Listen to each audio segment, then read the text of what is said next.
empezamos a negociarlo en noviembre del 2019 para tener convenio el 2020. Empezamos ahí con el convenio. ¿Qué pasa? Que en el proceso de negociación del convenio la empresa nos presentan un ERE extintivo para 103 personas. Entonces tuvimos que dejar aparte el convenio y negociar pues las salidas estas que querían, los despidos que querían hacer. El día 15 de diciembre del 92, según se nos contó a nosotros, Pedro iba paseando con su novia, la iba a dejar en su casa. Nosotros vivimos en La Belneda, en un barrio de Barcelona, y la novia de Pedro vivía en Hospitalet, en el otro extremo de Barcelona. Entonces él iba a dejar a su novia en su casa y en el momento de ir a cruzar la calle venía un coche a toda velocidad, tuvo que frenar, se cruzaron una serie a consecuencia de ese frenado estuvo a punto de atropellar a la novia de Pedro, se cruzaron una serie de insultos entre la novia y el conductor, bajó el conductor, abofeteó a la novia, la tira al suelo, entonces Pedro va a defenderla, lo coge, lo apoya contra un coche, saca una pistola y le pega un tiro en la cabeza. Empezamos a negociarlo en noviembre del 2019 para tener convenio el 2020. Empezamos ahí con el convenio. ¿Qué pasa? Que en el proceso de negociación del convenio la empresa nos presentan un ERE extintivo para 103 personas. Entonces tuvimos que dejar aparte el convenio y negociar pues las salidas estas que querían, los despidos que querían hacer como un ERE.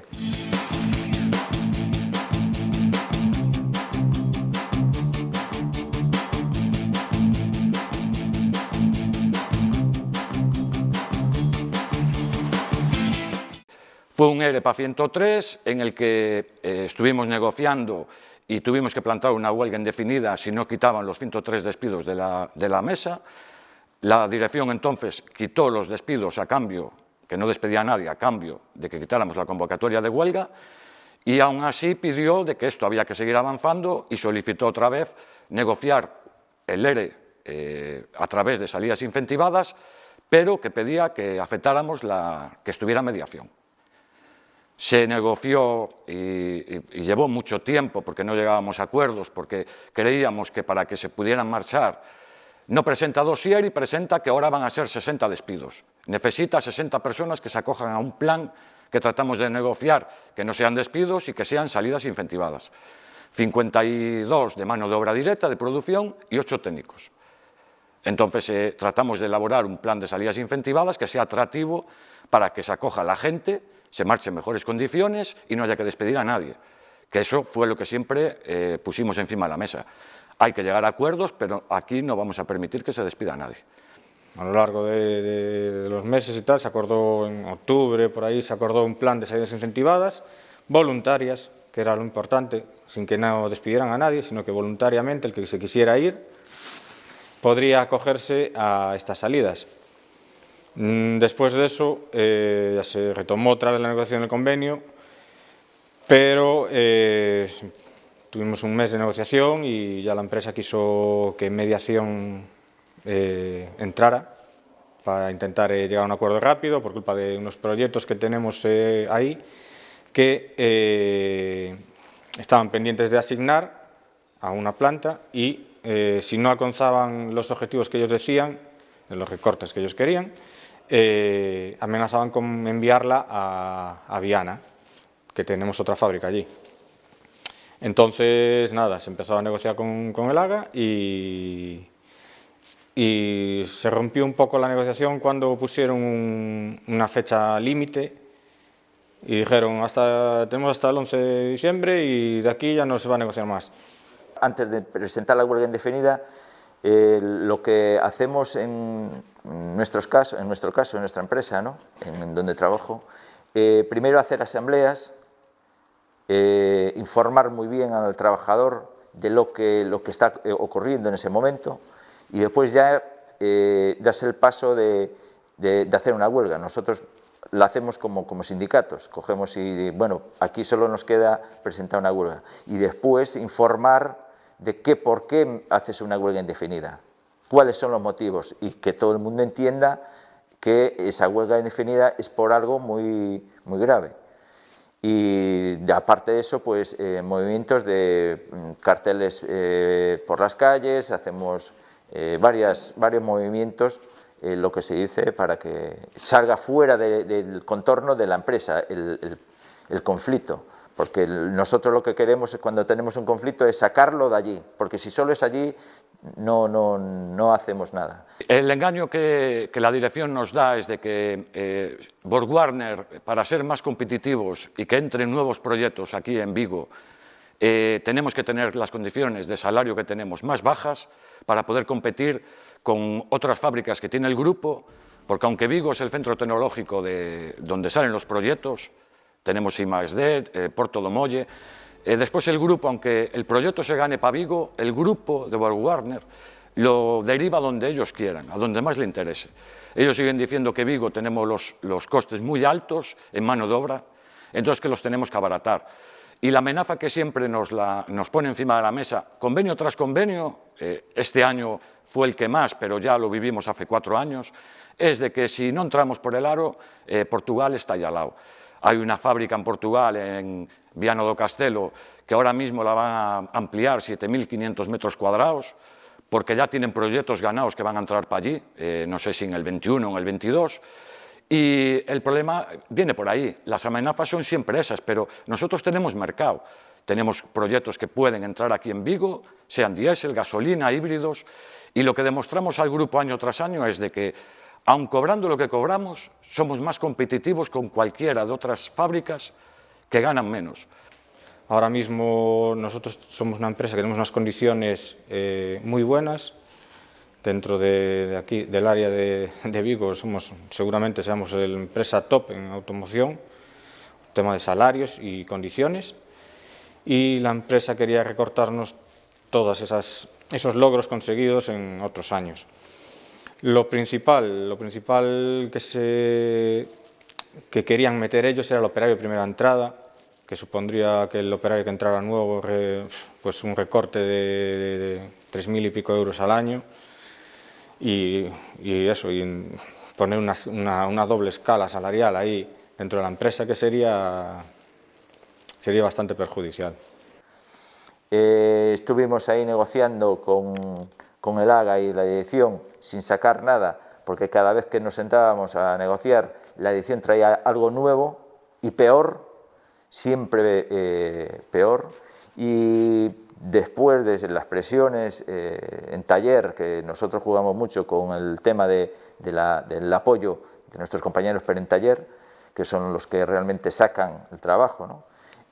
Presentamos, después de hacer asambleas, explicar todo de nuevo, presentamos de nuevo otra huelga indefinida.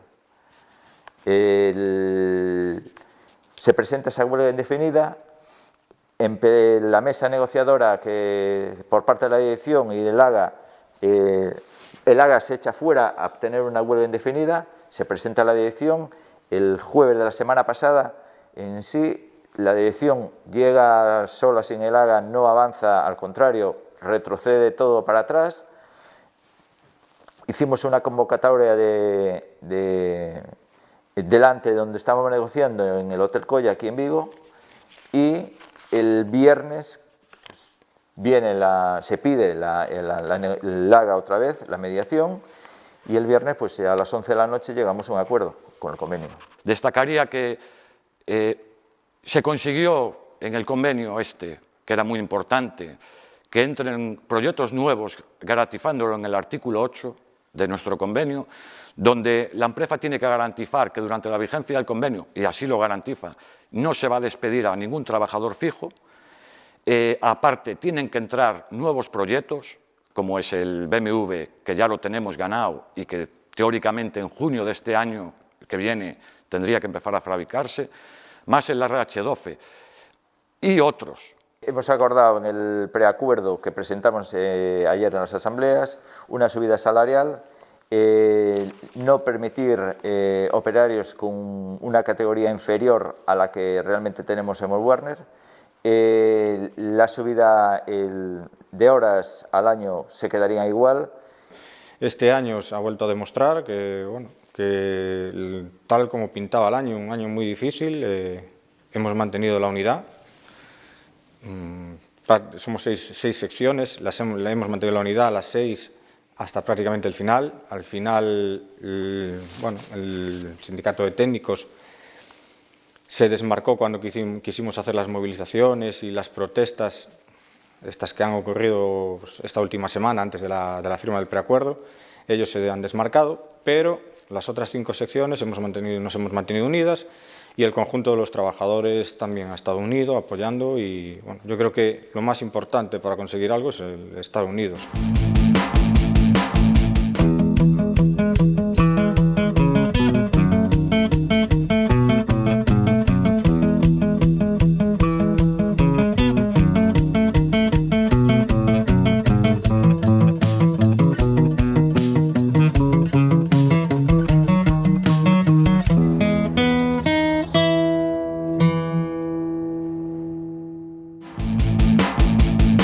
El día 15 de diciembre del 92, según se nos contó a nosotros, Pedro iba paseando con su novia, la iba a dejar en su casa. Nosotros vivimos en La Belneda, en un barrio de Barcelona, y la novia de Pedro vivía en Hospitalet, en el otro extremo de Barcelona. Entonces él iba a dejar a su novia en su casa, y en el momento de ir a cruzar la calle venía un coche a toda velocidad. Tuvo que frenar, se cruzaron una serie de... O sea, a consecuencia de ese frenado estuvo a punto de atropellar a la novia de Pedro, se cruzaron una serie de insultos entre la novia y el conductor, bajó el conductor, abofeteó a la novia, la tira al suelo, entonces Pedro va a defenderla, lo coge, lo apoya contra un coche, saca una pistola y le pega un tiro en la cabeza.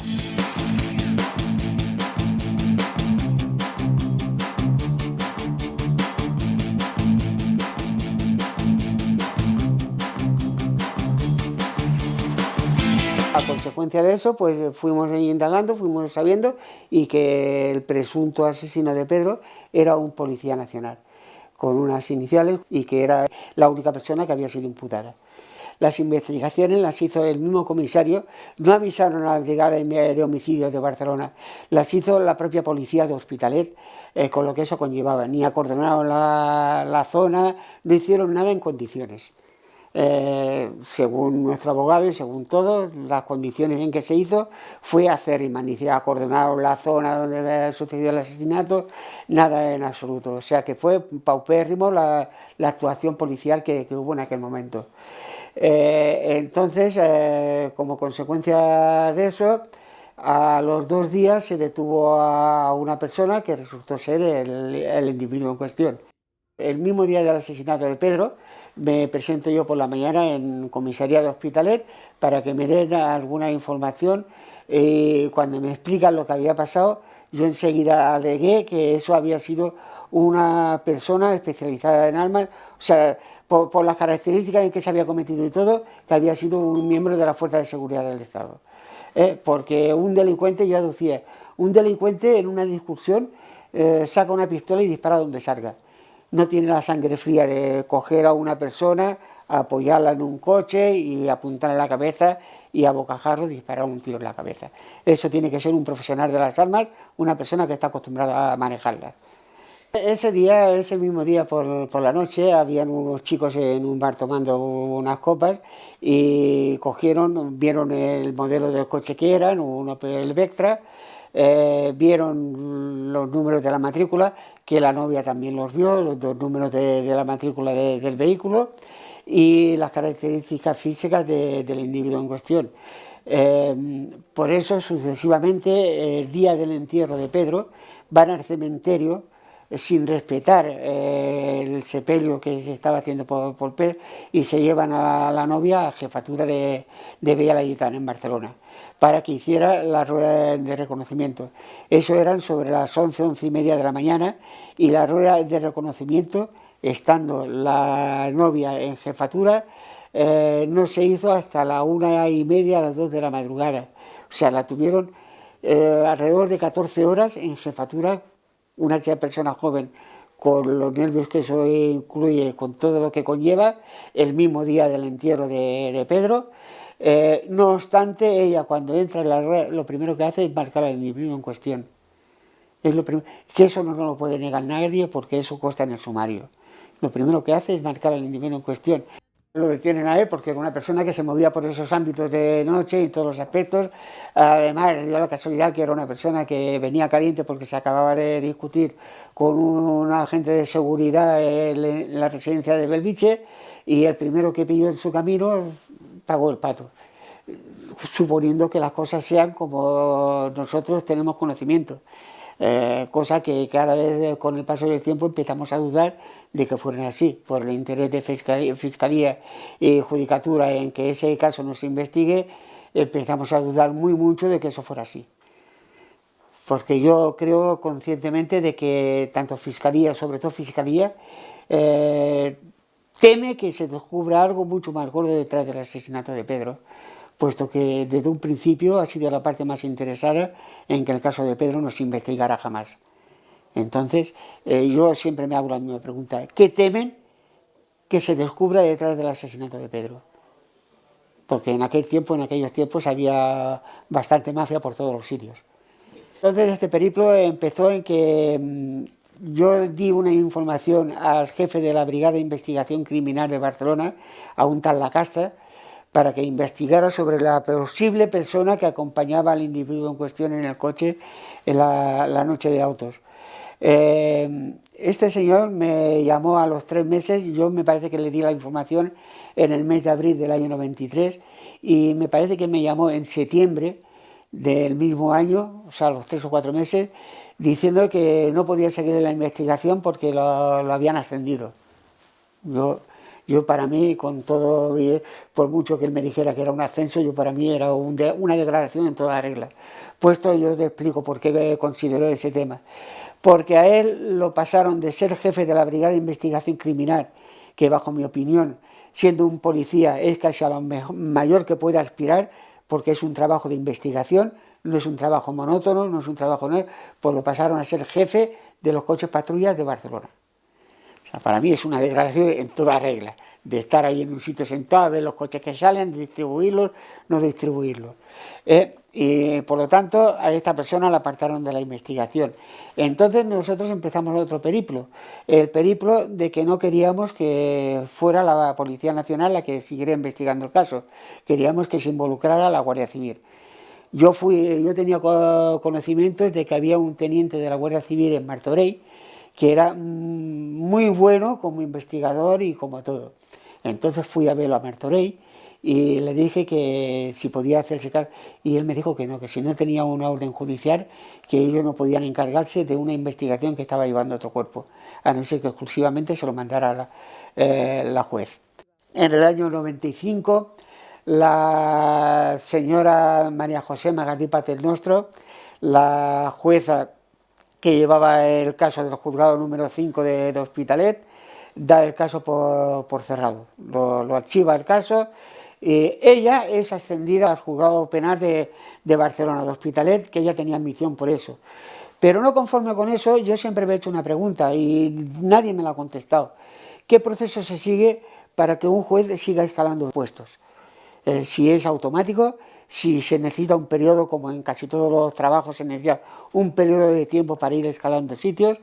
El caso es que esta señora, a los 3 o 4 años de haber ocupado ese juzgado, pasó a formar parte de la sección novena de la Audiencia Provincial de Barcelona. O sea que para nosotros fue una ascensión meteórica a consecuencia de haber cerrado el caso. Yo en el 96 me planteo hacer una huelga de hambre. Hago una huelga de hambre desde el 30 de noviembre del 96 hasta el 16 de diciembre del mismo año. O sea, una huelga de 17 días de hambre delante de los juzgados de Hospitalet, en el cual muchos jueces vienen, nadie me filma, recogiendo firmas para que el caso se reabriera. Ninguno de los jueces me filma, pero todos me dan su apoyo de que siguiera adelante, que eso se tenía que reabrir. Pero eso quedó así. Recogimos 5.000 firmas, las llevamos al juzgado para que se reabriera el caso, que era lo que nos hacían falta. Recogimos 5.001, ¿no? para que no dijeran que faltaba alguna. Las presentamos en los juzgados. El caso es que en febrero a 1 de febrero del año 97 el caso se reabre y encarga las investigaciones a la Guardia Civil. La investigación se reabre, pero se reabre por unos derroteros totalmente distintos que no tenían nada que ver. No tenían nada que ver con... sino simplemente porque habían oído en la cárcel de Picarsés, me parece, que alguien había hecho un comentario sobre Pedro, sobre que posiblemente había visto algo o había sentido algo, y llevaban esos derroteros, esas investigaciones por unos derroteros de unos cementerios de coches donde estaban implicados unos rumanos, unos... que no tenían nada que ver, que es lo que luego nos dice nuestro abogado, el señor Salellas, de que no, teniendo un reconocimiento físico, teniendo matrícula del coche, el tipo de arma que mató a Pedro, el tipo de munición que mató a Pedro, teniendo todos esos indicios, como las investigaciones que se hacen, lo que en lugar de intentar aclarar el caso, es cerrar el caso, el círculo, para que a esa persona no se la investigue. Y es lo que se hace, no investigar a esa persona, lo que conlleva el caso es que lo cierran, no lo cierran, lo sobreseen en el septiembre del año 2000 y lo dejan allí tiradito. Lo que se hace, no investigar a esa persona, lo que conlleva el caso es que lo cierran, no lo cierran, lo sobreseen en el septiembre de 2020, o sea, del año 2000, perdón, lo sobreseen y lo dejan allí tiradito. Entonces, nosotros, viendo que todo lo que nosotros reclamábamos y todo lo que nosotros pedíamos se nos rechazaba sistemáticamente, no había nada que ellos quisieran acoger, sistemáticamente, por un abogado, por otro, por el que fuera, lo rechazaban todo, no nos aceptaban nada. Entonces, ¿qué pasó? Que nombramos a Benet Salellas como abogado nuestro. Benet Salellas, las primeras indagaciones que hacen es ir al juzgado a pedir el archivo, todo el archivo que había. Nos encontramos con que en el archivo la información que nosotros teníamos y que nadie había recabado es que nos faltaban casi la mitad. Nosotros solo teníamos la mitad de lo que verdaderamente estaba archivado. Pero se encuentra con una traba que tampoco se lo quieren dar. Entonces se tiene que presentar un recurso, se tiene que decir que iremos a todas allí a buscar, y entonces dejan que entre el procurador, pero para hacer copias del archivo. Entonces conseguimos sacar todo el archivo, pero hasta la fecha, o sea, hasta el año 2018, solo habíamos tenido un poquito más de la mitad del archivo. Faltaba más aún después de darnos todo el archivo, aún faltaban 2 o 3 folios que eran bastante concluyentes, que no sé si los habremos recibido. Yo personalmente no los he recibido.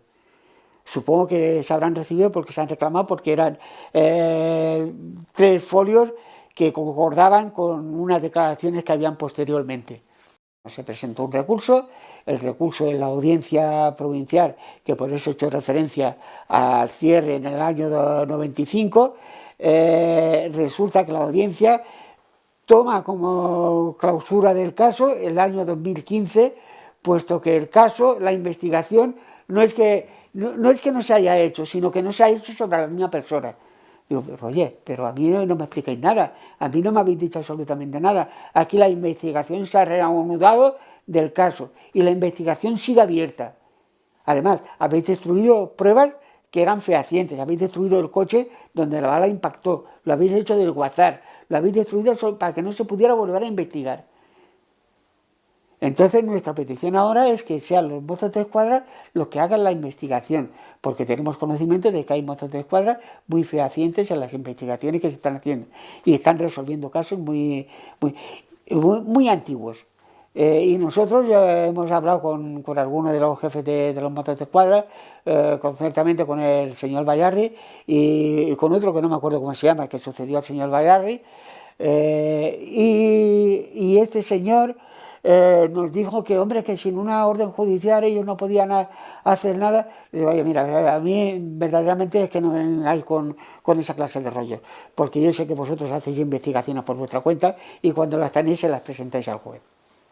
Digo, o sea, si no queréis entrar en el caso por el tema que es, por lo que es otra cosa. Dice, no, porque tienen nuestra palabra que si a nosotros el juez o la jueza nos manda que investiguemos, vamos a llegar hasta el final, sea quien sea y caiga quien caiga. Pero bueno, eso no se produce, no se produce porque no hay competencialidad, según ellos, para poder hacerlo. Y por eso ahora la Audiencia Provincial el 18 de septiembre hizo un careo, que es lo más lejos que hemos llegado, entre mi abogado y Fiscalía, para ver por qué la oposición de Fiscalía, que el caso de Pedro se reabra, se investigue, realmente se investigara, en el cual era una vista totalmente abierta. El día anterior se nos ratifica que podemos entrar 5 o 6 personas en la vista, los medios de comunicación aparte, y resulta que ese día nos citan a las 13, a la 1 del mediodía, son las 2 menos 25, la sala está automáticamente cerrada, a las 2 menos 25 cuando se presentan la fiscal aquí, y los 3 jueces que tenían que entrar a la sala, aquí a esta distancia. O sea, a un par o 3 de metros de distancia unos de otros, o sea que ellos habían estado hablando, dialogando, tomando las posiciones que tenían que tomar. En la calle había gente apoyándonos, había unas 200 personas apoyándonos, o sea, todo eso. El caso es que no dejaron entrar absolutamente a nadie en la sala, ni al procurador, ni a nosotros, a los padres, ni a los medios de comunicación. No querían que nadie supiera qué es lo que pasaba en esa sala. Hemos presentado recurso, y el nuevo curso de casación me parece que se llama, y lo tenemos en el Supremo ahora. Y por eso esta semana aquí en Madrid, haciendo actos y haciendo reivindicaciones. Ayer estuvimos en el Congreso y a ver si podemos hacer un acto también delante del Supremo y a ver cómo va. Yo pido y denuncio que cuando a una persona se le va la olla, porque no creo, verdaderamente es que no creo que todos, o al menos no quiero creerlo que todos son iguales, no quiero creerlo que todos son iguales, entonces hay que depurar a esa persona. En un momento dado una persona comete un error, todos somos personas, todos somos humanos, y en un momento dado se nos puede ir la olla, pero bueno, pero depurala. Depurala, esa persona no puede seguir teniendo armas. No puede seguir ejerciendo una labor que no tiene por qué servir, porque si le vuelve a dar otra vez, va a volver a hacer lo mismo. Entonces, esa es nuestra denuncia, que se depuren responsabilidades, y aquel que la comete, que lo pague. No se le llena la boca de decir, sobre todo cuando salía el rey emérito diciendo la justicia es igual para todos. Joder, ¿dónde está la justicia igual para todos, tío? Será para ti y para todos los tuyos. Nosotros tenemos aquí un pequeño listado de gente que más o menos hemos representado. Indiscutiblemente el primer caso está el de Pedro Álvarez, luego está el del compañero Bolan, luego está Toni Cordero, luego está Jonathan Carrillo, Patricia Heras. Si no lo sabéis, Patricia Heras era una miembro del 4F. Si sabéis el caso del 4F en Barcelona, el follón que hubo, tuvo tantos acosos que terminó suicidándose. Mustafa Marachip, Irisa Iayo, Wandy Ferreira, Sergio Escobar, Juan Pablo Torroija, Yací Jaumasí y Juan Andrés Benítez. A mí me dicen, bueno, pero es que todo esto no tiene nada que ver con Pedro Álvarez. Y digo, no, pero tienen un punto en común todos. Toda hay intervención de distintas policiales con resultados de muerte. Y ese es el punto en común y el punto que los une a todos. Yo no sé las circunstancias en que cada una, porque yo los conozco muy someramente por encima, pero no sé verdaderamente la vida de estas personas, ni mucho menos. Pero sí tenemos el punto en común ese.